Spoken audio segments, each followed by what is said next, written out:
Hi everyone! Kumusta kayo? My name is Angelo. Welcome to my channel and mag-uusap na naman tayo about skincare, and skincare. So, make sure to keep watching. So, for this video, ang pag-uusapan natin is all about vitamin C serums. Now, sa market ngayon guys, ang daming iba't ibang mga choices ng vitamin C serums which can make it a bit difficult kung alin ba talaga yung best na dapat piliin. And what makes it even more difficult is, hindi rin pare-pareho yung klase ng vitamin C na nilalagay ng iba't ibang mga brands sa vitamin C serums nila. So in this video, we're going to talk about the different kinds of vitamin C para malaman ninyo kung alin yung best para sa skin concern and skin type ninyo. Also, a small portion of this video is in partnership with Wishtrend. We will be talking about some of their vitamin C serums, pero marami rin tayong iba't iba pang mga brands and products na pag-uusapan in this video. And with that being said, wala nang patumpik-tumpik pa guys, let us begin. So guys, when it comes to vitamin C, you should first know kung bakit nyo ba siya gustong gamitin at ilagay sa skincare routine ninyo. No, maraming iba't ibang mga klase ng vitamin C,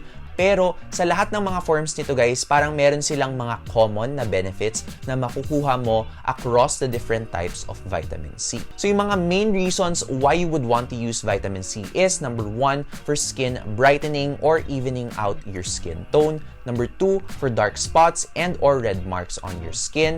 And lastly, number 3, as an anti-aging product to slow down the process of aging. Now, if iba yung mga skin concerns ninyo from this, like let's say meron kayong acne or blackheads or whiteheads, or you're looking to address yung mga issues on, for example, texture sa skin like rough bumps and or dry patches, then unfortunately, hindi masyadong makakatulong ang vitamin C sa inyo. You should look at other actives in skincare instead. Pero if pasok naman yung vitamin C sa skin concerns ninyo, then here are the different types of vitamin C that you can choose from. So mainly guys, there are two different types of vitamin C. Number 1, we have pure vitamin C, in which may kita mo siya sa mga ingredients lists as L-ascorbic acid. On the other hand, we have vitamin C derivatives, which are basically vitamin C na pinaghalo sa ibang mga ingredients para mas maging stable sila. Now, para malaman kung pure vitamin C or vitamin C derivative ba yung nasa skincare ninyo or nasa vitamin C serum ninyo, all you have to do is to check the ingredients list. Kung hindi L-ascorbic acid yung nakalagay dyan, if it's a word like ascorbyl or ascorbate, then basically guys, it's not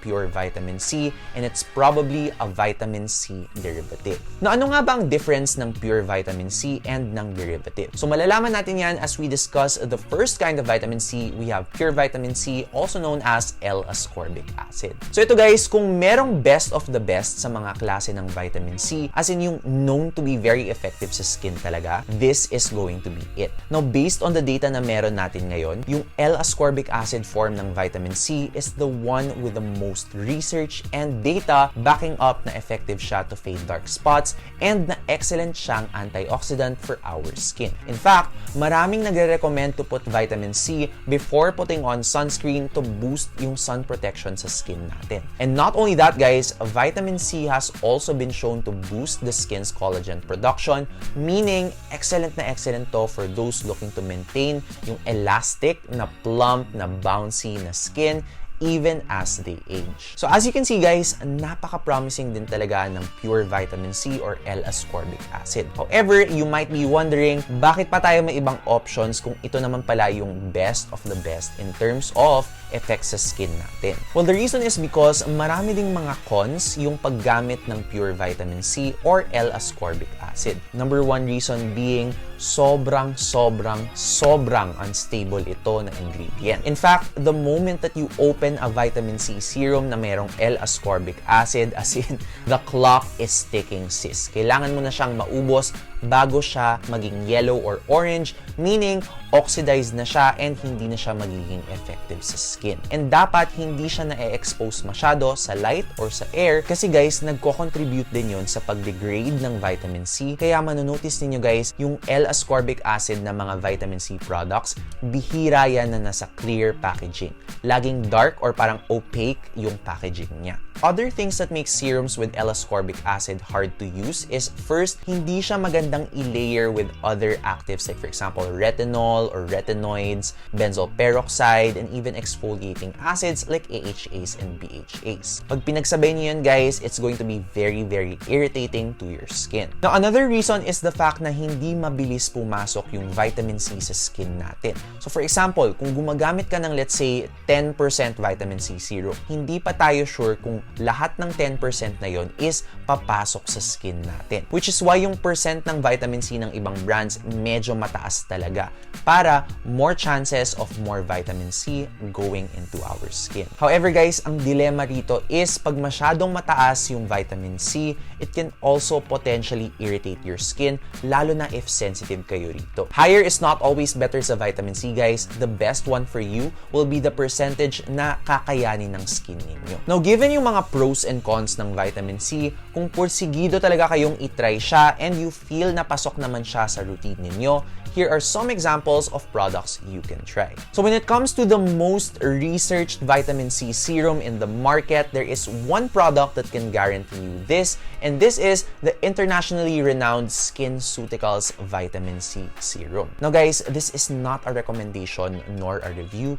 Sinasabi ko lang sa inyo that this has the most data to be effective on the skin, as in may research talaga siya. Now, one of the things na special dun sa Skinceuticals Vitamin C formula is hinalo nila yung vitamin C with vitamin E and ferulic acid. And yun guys, that's the absolute best combination kapag naghahanap ka ng vitamin C serum na merong L-ascorbic acid. Now, ang ginagawa rito ng vitamin E and ferulic acid is they both keep the L-ascorbic acid more stable, plus binuboost pa nila yung effects nito.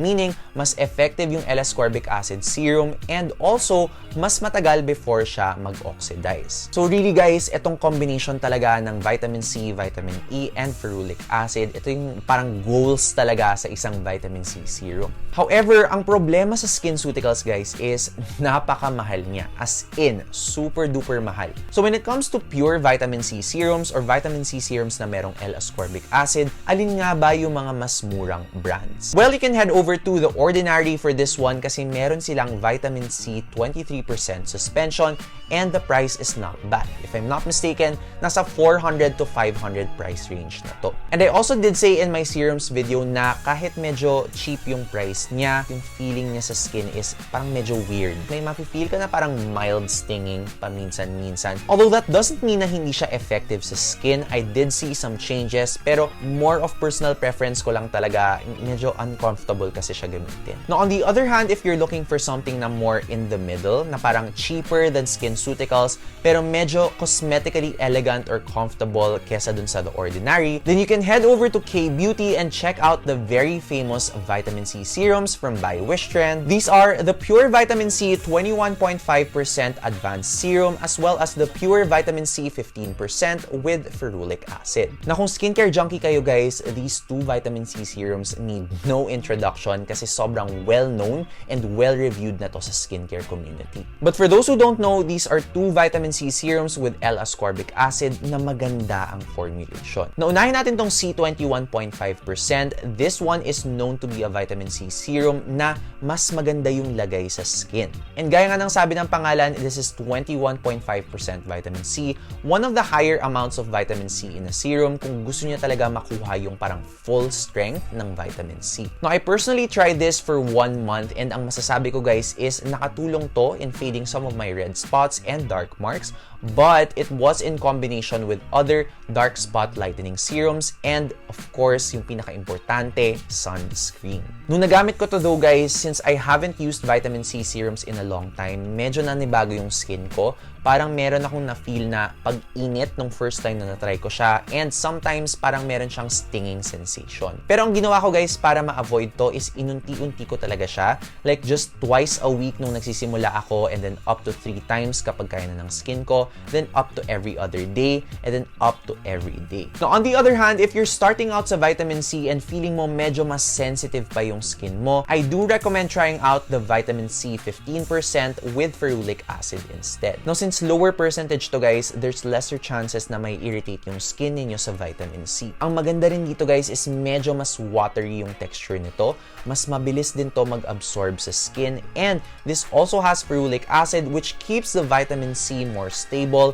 and again, dinodoble niya yung pag-boost ng vitamin C kapag nilagay nyo to under sunscreen. Now, after the 1 month na trinay ko yung C21.5, ito naman yung trinay ko next. So, I'm not really sure if nasanay na yung skin ko dun sa 21.5%.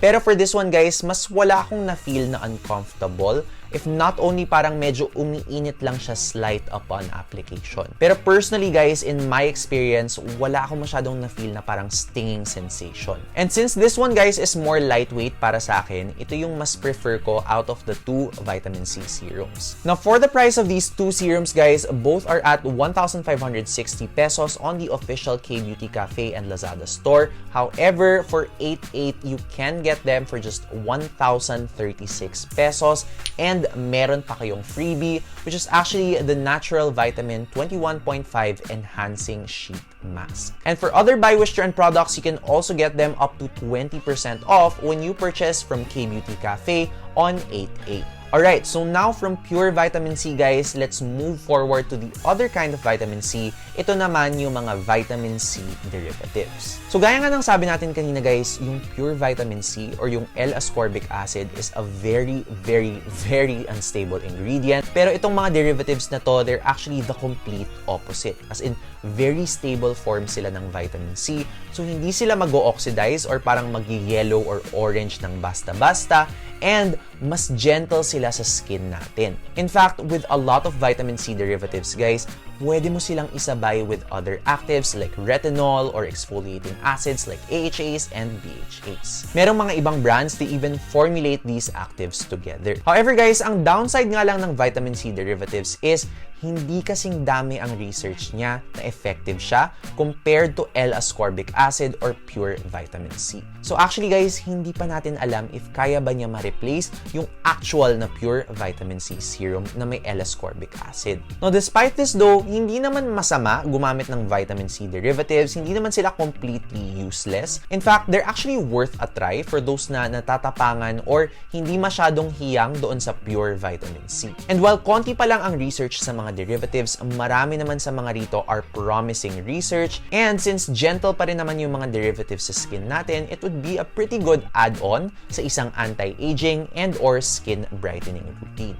Pero guys, ayun nga lang, mas add-on siya kesa yung parang main hero. So when it comes to vitamin C derivatives in products, guys, actually, mas madali mo silang mahanap sa market. In fact, I think mas marami kang makikitang vitamin C serums in the market na derivatives yung gamit nila. But I would say there are around 4 to 5 derivatives na pinaka-ginagamit sa skincare products. Let's discuss the first one, and this is very popular. This is actually 3-O-ethyl ascorbic acid or ethyl ascorbic acid. Ito guys, yung makikita mo in serums like Garnier Vitamin C Serum, yung Roto Melano CC, and from the products I personally use, yung Wild Leaf Vitamin C Serum. Now, yung 3-O-ethyl ascorbic acid is a very, very stable form of vitamin C. However guys, most of its claims na sinasabing okay siya as an antioxidant and na nakaka-boost siya ng collagen production sa skin, galing siya doon sa nagmamanufacture nito. And sa labas ng mga manufacturer claims nito guys, wala pang masyadong maraming studies kung effective ba talaga sila. However guys, for skin brightening, meron siyang isang clinical study showing na ang 3-O-ethyl ascorbic acid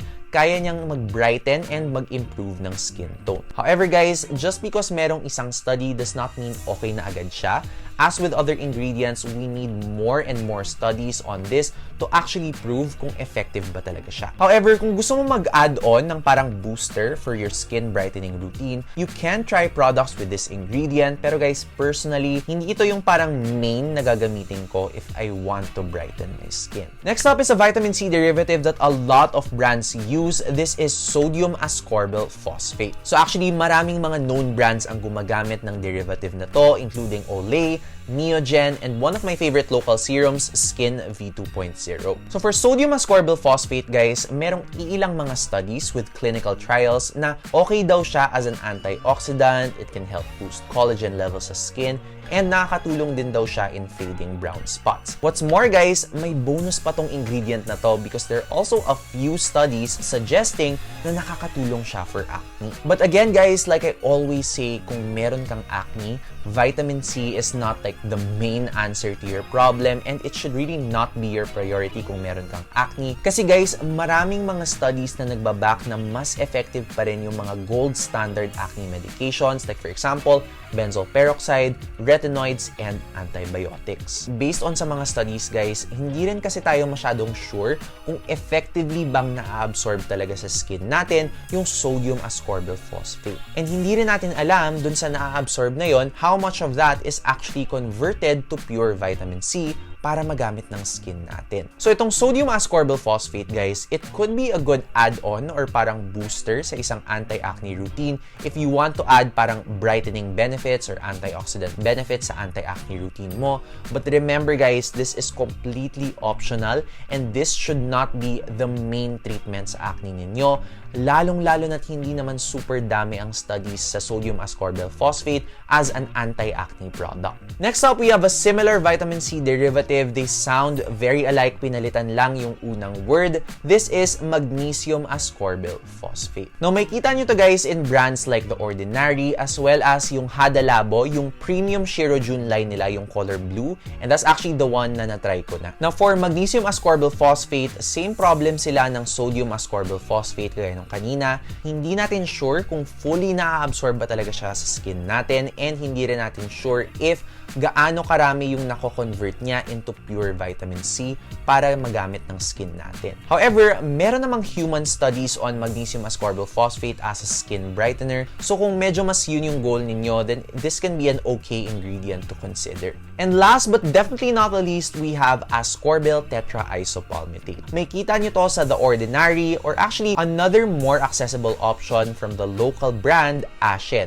Meron silang 15% vitamin C serum using this ingredient, and it's relatively cheap and easy to get. Now actually for this one, guys, kakaiba to from other vitamin C derivatives na diniscuss natin because oil-soluble to. And what that just means is this goes deep into our pores easily, meaning very effective siyang ma-absorb ng skin. Na kung nakita nyo kanina, guys, isa talaga sa mga main problems in general ng vitamin C is yung pag-absorb sa skin. But this one, guys, very special nga siya because it goes deep into our pores. Now, when it comes to data, guys, there are some studies na nakakatulong daw to boost the skin's collagen production. It helps brighten the skin, and it also has antioxidant protection. Pero guys, very early studies pa lang tong mga to. However, there is one small study on humans na ginamit ito which did show na effective siya sa mga claims niya. However, guys, isa lang ulit na study to, and compared sa maraming studies ng L-ascorbic acid or pure vitamin C, we can't say for sure if effective ba talaga siya. But again, guys, it doesn't mean na hindi na natin dapat bilhin yung mga products with ascorbyl tetraisopalmitate. Pwede naman siyang bilhin, pero as booster lang talaga yung lugar niya sa isang brightening and or anti-aging skincare routine. So given the knowledge on the different kinds of vitamin C, guys, just always remember, choose wisely and make sure na yung vitamin C na gagamitin ninyo is actually addressing yung skin concern ninyo and okay siya sa skin type ninyo. And for the products I've mentioned in this video, nilagay ko na sila lahat in the description box below if you want to check them out. Also, if you found this video informative, please do leave me a thumbs up and subscribe for more videos like this. And as always, guys, I will see you in the next video. Bye!